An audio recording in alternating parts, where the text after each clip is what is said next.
Good morning and welcome to OneFremont on site from Philadelphia. The city of brotherly love. There We we are go. sitting in the Reading, and there's a controversy. Reading Reading. Railroad Terminal, I've heard it both ways from locals here, right? it seems. And they've turned it into a convention center, and it is an amazing facility. It is beautiful here. It is, I have, probably like most folks, I guess, not being from here, I have certain ideas of what downtown Philadelphia should look like. And this was not it. Right.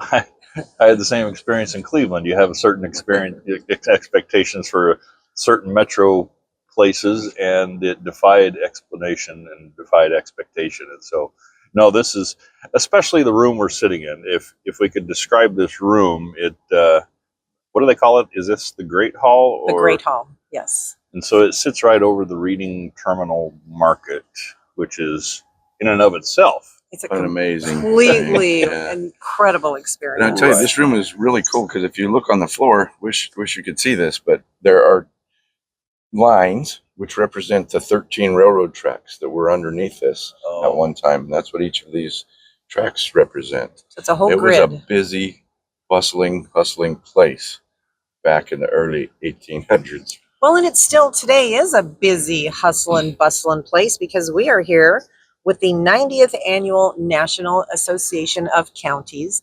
Annual Conference. It is the 90th. I was just going to ask about that and ask one of you to talk about that. Been around a long time. This is not some new invention. They've been doing this for quite a while and coming together as counties nationally, much like our own CCI comes together on a statewide basis. Interestingly, did you know, Commissioner Grantham, CCI, Colorado Counties Incorporated, is actually much older than NACo. That would make sense to me. Yes, we are in our about 118th year. Wow. I think what's even as interesting as that is that NACo came around because of local leaders such as ourselves, commissioners, and it started Oregon, got together with some other commissioners from other states and said, man, we need to have local voice on these issues. And then that probably morphed to the state, getting the states involved together. And now 3,000 counties are involved with National Association of Counties.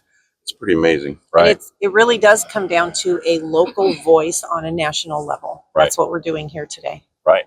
And we had some of that the other day. Was it Friday? We all had steering committees. I know you guys all had day long. all day long. It was a day-long event, much like what we have in our steering committees, except it's all of our steering committees meet at CCI over the course of 2 days. And we are joined by Warren Brown from Archuleta County. I'm just making sure I had to pull back his jacket to see his name tag, Warren. make sure I Good got morning, the right county. Commissioner from Archuleta County. Thank you. Good to see you this morning. Good to be here. This is the hustle and bustle of the room that we're in, where we get to see all sorts of folks as they come through. So thank you for joining us, Warren. You're welcome. We'll see you soon. And so, much like our CCI steering committees, which takes a couple of days to get all the way through them, these are steering committees, a single steering committee that meets all day in order to cover things like Public lands is where I was all day long, and talking about public lands. And every state that has public land in it, we have the same challenges, I guess, with the federal government and the forest health and that type of stuff. So it's some robust conversations in public lands. Oh boy, robust conversations, I think, everywhere you turn. And Agriculture and Rural Affairs Steering Committee for me, we also had an entire laundry list of resolutions, policy changes that we looked at. It was a great day. So I think hopefully we'll get into that a little bit more here this morning. And mine is the Finance, Pensions, and Intergovernmental Affairs Committee, which when it says Intergovernmental Affairs Committee, that's the catch-all for all the other policies that don't fit into the round pegs into the square hole kind of things. And so it's what we would call a CCI would call the General Government Yes. Committee. I thank you for being on that one. That one Well, all of them are important, but there's a lot of stuff goes through all of these that we have representation on that we can defend. And we have good colleagues that are taking part in some of the others, because you can't do more than one committee here. It's Yeah, impossible. when you spend an entire day in a single steering committee, you certainly Right. can't. And they all meet at the same time. Right. So, Correct. yeah. Transportation is one of the key ones. I know that some of our friends were on, and others. Mhm. But why don't we talk about, Debbie, what you were just talking about, as far as some of the more specifics when it comes to any significant platform changes or actual policy changes that were maybe presented last Friday. Yeah, happy to. Thank you. So, agriculture and rural affairs, we had, I think, a total of 8 proposed resolutions. The resolutions come from individual members. I ran one myself, and they help to steer, hence the name steering committees, the NACo staff in the appropriate direction when they are at the Hill. So, whether they're talking to senators or congressmen or even all the way up to the White House, these are the policies that set the direction that they know NACo wants to go. So these are incredibly important. We had no actual policy changes in the agriculture and rural affairs. So the proposed resolution that I ran again this year, this is probably my 6th or 7th year of running this, is for increased support in the agriculture industry. And the issue is a lack of legislative and financial support, along with rising input prices, can have detrimental effects on the agriculture industry in the United States. So the proposed policy itself talks about passing legislation to support the livestock, ranching, and other farming industries, commensurate with an acknowledgement that agriculture is one of the bedrocks of the United States economy. So during my research, I found, according to the USDA, agriculture, food, and related industries contribute $1.537 trillion to the United States gross domestic product, which is a 5.5% share. In addition to that, a full 10.4% of total U.S. employment is in agriculture. I think that's a lot of people. Yeah. It's a lot. I've told a few folks that anyone who likes to eat should care about agriculture. And they kind of look at me and then they finally get it, because a lot of time folks think, oh, agriculture equals beef. And if you're a vegetarian, you don't need agriculture. So not true, because that food has to be grown somewhere as When you well. said agriculture equals beef, I saw a little twinkle in Dwayne's eye over here. I haven't eaten breakfast Uh-oh, yet. he's starting to drool. We better move on. So interestingly, I thought it was pretty funny, that resolution that I proposed. I had about 20 co-sponsors once I threw that out there with my name on it. And then when it passed unanimously, the chairman of our group said, well, yeah, I guess you're in the right place here, because anyone sitting in this room would have to be pretty gutsy to oppose that kind of a resolution. Yep. But I also, I just would quickly say that I think in addition to the resolutions passing, that we are moving up to the national level, I think maybe just as important are those that are brought before us that our steering committees manage to quash before they ever go any further. 2 of those this year in agriculture and rural affairs had to do with inviting the federal government into local issues.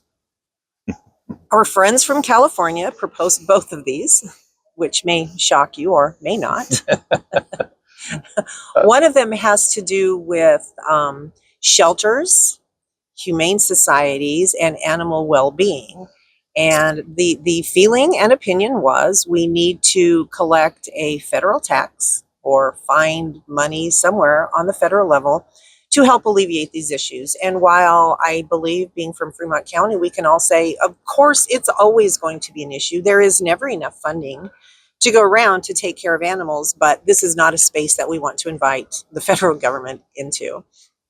The other one that we managed to defeat in the steering committee unanimously was a proposal basically to invite the federal government into local land use decisions, We thought that was a terrible Yes. idea. Terrible idea. So Feds I and state both. in there. exactly Right. right. Feds and state both. And so I actually believe that some of what we do, being defeating these terrible ideas before they go too far, has a lot to do with the reason that we get together.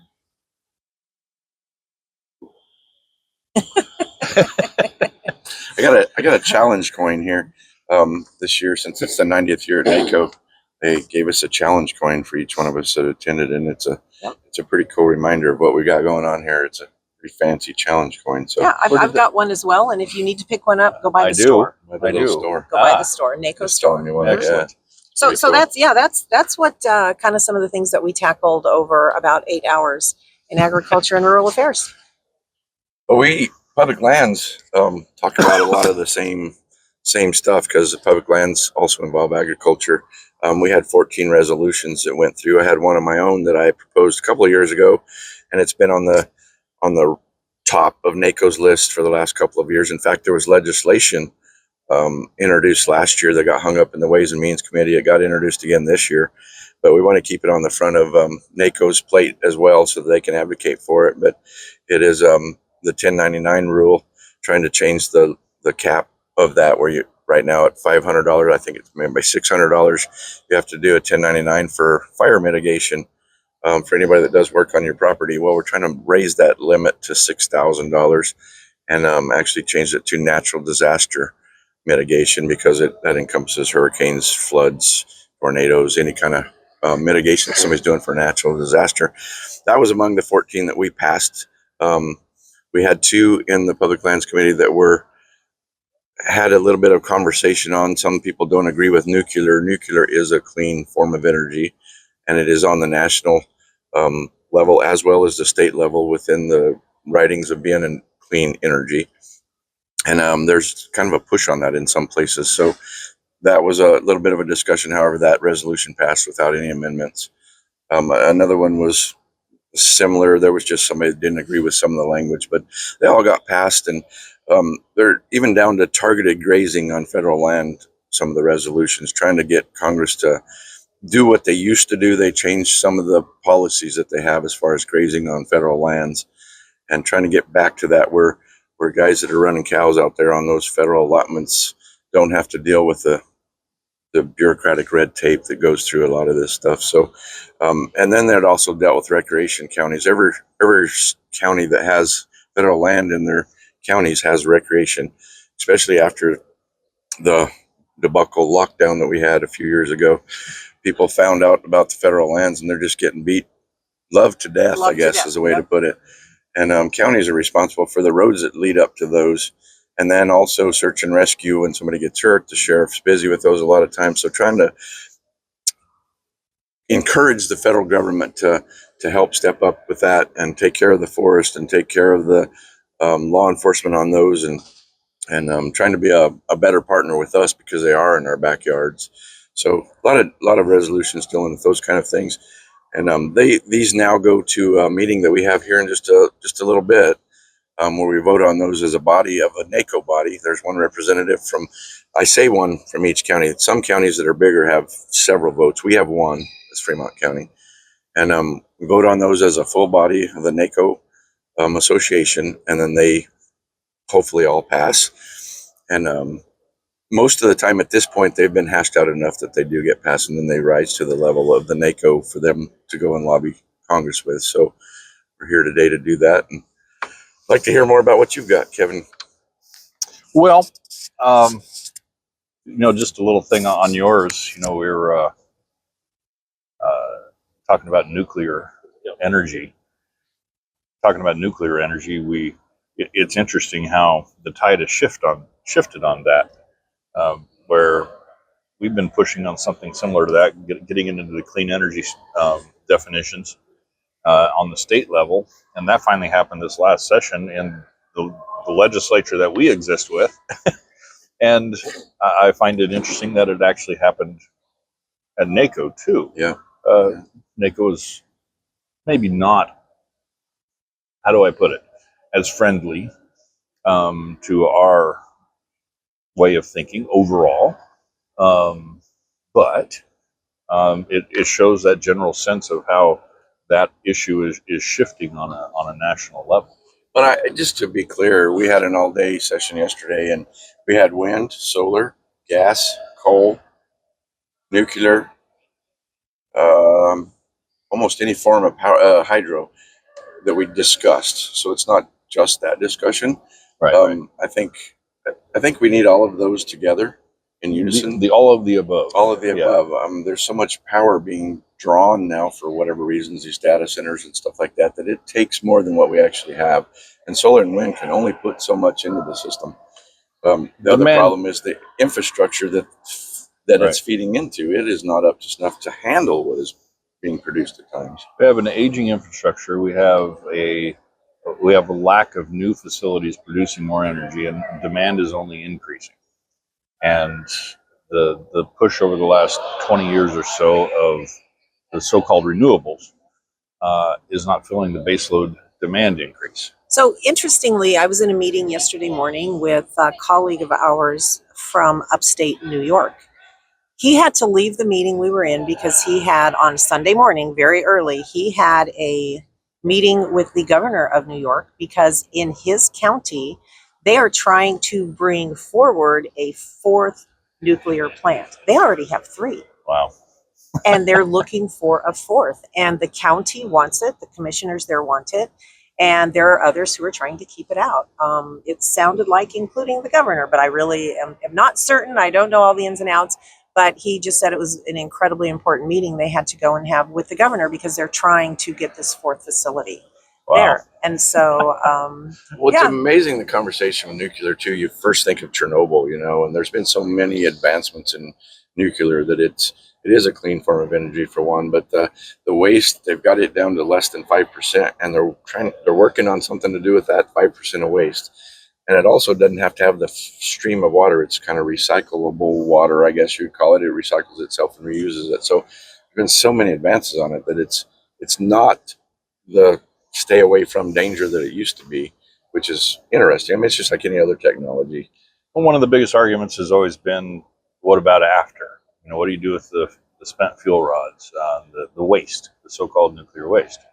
And as you said, I mean, they are down to almost finding a way to use that material to extinction.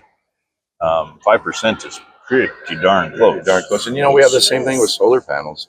Yeah. A lot of that can be recycled easily. I learned yesterday that they do dismantle the panels themselves and take components out, and some of it's pretty valuable and recyclable. But I think the worry is if they were to put solar on federal grounds, is it going to be taken care of as much as the ones at the end of life that are on public ground or private ground?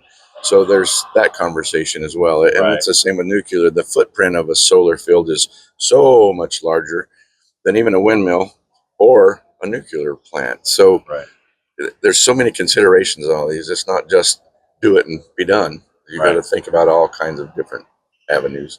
Well, as we were sitting here, as Dwayne was talking, the noise is starting to pick up in the hall. It is starting. And it won't know until after we listen to this whether or not you can pick up some of that hustle and bustle going on here in the Great Hall. There's a picture in front of this really cool 90-year NACo sign at 9 o'clock. So there's liable to be a lot of people in here in just a minute. So it will start filling up here very soon. But that's why we did it in here, honestly. These mics might not actually let you hear the hustle and bustle, but if you do, that's what it is. I'm betting some of it's coming through. It might be. I think so. It might be. So just real quickly on the Finance, Pensions, and Intergovernmental Affairs Committee, it was like all the others, it was very busy. We actually had roughly 7 or 8 platform changes. None of them were really remarkable. The overall tenor of the entire discussion all day was around elections, which is a little bit of a shift from my experience last year, my first NACo annual conference, where most of it was centered on financial issues, budgetary issues, and policies and platform changes. This time it was centered more around elections, mostly from a particular individual from New Mexico, of all places, that was seeking some clarifications and changes in platform and policy for And I would say the overall tenor of those election changes, policies, and platforms was centered around local control. That's a good thing. Again, careful what you wish for when you talk about federal involvement in certain issues, and elections is one of them. Right. There's a certain push by certain elements that we would agree with most of the time, that we need the federal government involved in our local politics. I think that's the last thing we want, personally. I agree. We don't need federal government involvement in our local elections. We have enough problems dealing with the state involvement in local elections, let alone federal government. So let's keep that pretty status quo. And so there's policies surrounding that, as well as safety of um, election workers. Um, Absolutely. there's a lot of Yes. threats that have been happening nationwide. We've seen it locally. We've seen it in Colorado and even in Fremont County. There are certain elements and people out there that want to influence things to whatever end, by threatening local election officials. And so there's, I think, certain elements of these policy changes that we're looking at, even imposing federal fines for such things. Um, that's, kind of 50-50 on whether or not the federal government should be involved at that level. But I'm also not totally opposed to that. It's a fine line to walk. It is a fine line when you're talking about federal elections taking place at the local level. There is some tie there, and so we need to, obviously we have to know who's in charge, and it has to be the local governments are in charge of that process. But if the federal government wants to tack on um, some extra noogies on top of the penalties that are already being imposed, by all means. Probably a couple of the other and also's, the et cetera kind of policy issues that took place yesterday in the intergovernmental affairs portion had to do with immigration. There was a proposed resolution to ensure the accuracy of the U.S. Census. That ended up passing, but not without some controversy. What that had to do with is the policy was encouraging the historic use of every living human being counted. And while I don't necessarily oppose that aspect, I do oppose the aspect that they were getting at, which is not delineating who was a U.S. citizen and who wasn't, because they don't want that. There's certain elements, and again, Commissioner Bell, this goes back to a certain element of our California brethren and sisters that we do not agree with on some of these policies, because they get a distinct advantage when those folks are counted. I told one gentleman this is a perverse incentive for people to encourage those folks to locate to their metro areas so they can be counted. And then the finite number of federal dollars that's available for aid, for benefits and things like that, is disproportionately meted out to states like California. When we look at it in Colorado, the same kind of perverse incentive exists in the Denver metro area, where they take them all in, even though now the governor says, "Oh, we're not a sanctuary state." He says it. Meanwhile, everything he does and everything he signs into law is Exactly the opposite. exactly the opposite of that statement. It's a perverse incentive where they get to take in and keep all these federal dollars, finite amount, at whose expense? Rural Colorado, rural America. And so I think we need to be able to tie the dollars to actual U.S. citizens and take away that incentive on the national level. And local governments can then mete out those dollars as they see fit, maybe. But they don't get the incentive of encouraging non-U.S. citizens to come in and with the extra dollars. So that's one of those things. The other one in regard to immigration, which oddly enough didn't pass. The only one that didn't pass was a proposed resolution to ensure the protection of local officials. Now, that's not local election officials per se, but it is the protection of local officials such as commissioners in regard to not cooperating or not wanting them to be forced to cooperate with the federal government, which is kind of funny policy-wise because in Colorado it's the opposite. We have local officials who are being punished or maybe going to be punished for cooperating with the federal government, which the state law now says you can't do that. Well, that's ridiculous policy to begin with. But that one didn't pass. Remarkably got crushed. But everything else was pretty normal, pretty common sense kind of election policy. So it was a good day. I do feel like these are the reasons that we come here.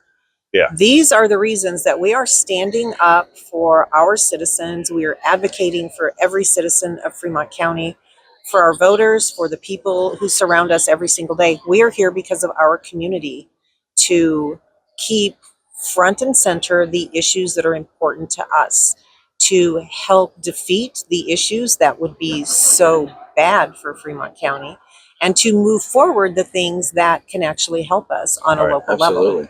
Absolutely, I agree 100%. And I think also it helps us, and maybe we can carry that message back through this this program and our normal discourse with our constituents, that not everybody thinks like we do. Right. and we get to dialogue with folks on some things, but we also get to contend against some people on some of these things. There are a lot of folks that don't believe the way we do, and we sometimes just sit in our echo chamber and we get to thunder away on certain things. But this is where we get to go test steel against steel on some of these ideas, much like we do with CCI. And so it's really a privilege to be able to do it. And I would just add quickly that we've really only talked about those policy steering committee meetings, but the rest of the time that we've been here has been just as full with other meetings, other issues. Rural Action Caucus, Dwayne is highly involved in the Western Interstate region. We have a Western Region Caucus meeting this afternoon, along with all of those business meetings and all of the other things that we are doing. So it is a jam-packed 4 days here. I noted last Tuesday at our board meeting, we gave up our weekend to be here. Right. And we have been working. We are here advocating for the citizens of Fremont County, and I think it's an incredibly important job. So I'm really glad to be here and to be able to stand up for not only Fremont County, but all of Colorado. Yeah, absolutely. I mean, from the disaster discussions to the simple agriculture discussions to transportation, as you mentioned a while ago, is a huge one because of the unknowns of the federal government right at this point. But yeah, there's so many things that happening right here. We do have time, but we're not going to take the time to talk about it all because we'll be here for a long time. We'll lose you. So we don't want to do that. And with all those other meetings and things that go on besides the steering committees, as both commissioners are talking about, we just have the overall camaraderie that we have with all of our fellow commissioners that we haven't met yet. That's right. And yes. that we are going to continue to meet throughout the rest of this day into the final event tonight at the National Constitution Center down in the hub of History America. Amazing History America and Americana. Commissioner Bell and I were just talking about one of the places we both visited, and maybe our favorite part was, I'm not sure if you got there, but Benjamin Franklin's grave, Christ Church Cemetery. Yes. So all three of us. But that was probably one of my favorite places. And I got to tell you, there's the opportunity here in a place like Philadelphia to go and visit the places significant to the birthplace of our country is awesome. And the Congressional House on Independence Yes, Hall down there where George Washington handed power over. Right. You know, the first president handing power over to the second president, and they stood right there. You know, The peaceful transfer it's of power. amazing. Yeah, and we still have somewhat of a peaceful transfer of power. Somewhat. And it was, but the precedent was set right then because they didn't agree on everything. Right. They did not agree. Right. But it was George Washington was ready to give it up, which is interesting, you know. And yeah, it's an amazing place. So not only got to see the birth of America, or the place of the birth of America, but it's amazing. Standing in these places, you can't help but feel the weight of history. And it's just, it's pretty incredible. You It can is an kind of amazing smell it place. too when you walk in, right? The smell is just, I don't know, maybe it's in your mind, but Right. it's Like an that amazing old, place. dusty, Yeah. wooden. Yep. And maybe as important, you know, you get to see the places where, in training to fight Apollo Creed, Rocky Balboa ran up the street and ran up the stairs. You know, so we I got to did see that too. yesterday. I got it done. Incredibly important. I'm Incredibly just important. so It was probably proud. 97 degrees and the humidity was 100 and something. And Right. it was a perfect day. Beautiful out there. Well, I think that is. Any last thoughts? No, I mean, just as Commissioner Bell said, we're representing Fremont County, and that's why we're here. We're doing our job. We can take that back, but we do have a very strong voice with the federal government through NACo. Right. Absolutely. A great place to be. I think it's very, very important that we continue the steps that we have made and the strides that Fremont County has taken to be a part and an integral part of the National Association of Counties. I'm really proud of the work that we do here. Fantastic. And thank you all for listening all the way through to the end here and hearing our comments about Rocky and Apollo Creed. Happy trails, huh? So you win the prize if you come to one of us and mention the fact that you heard us talking about Rocky and Apollo Creed. Then we know that you listened to the end. And so thank you all for listening. And here we are signing off in Philadelphia at the NACo 90th anniversary of existence. And so thank you again, and signing off here for One Fremont. All right. Good Thanks, day. everyone.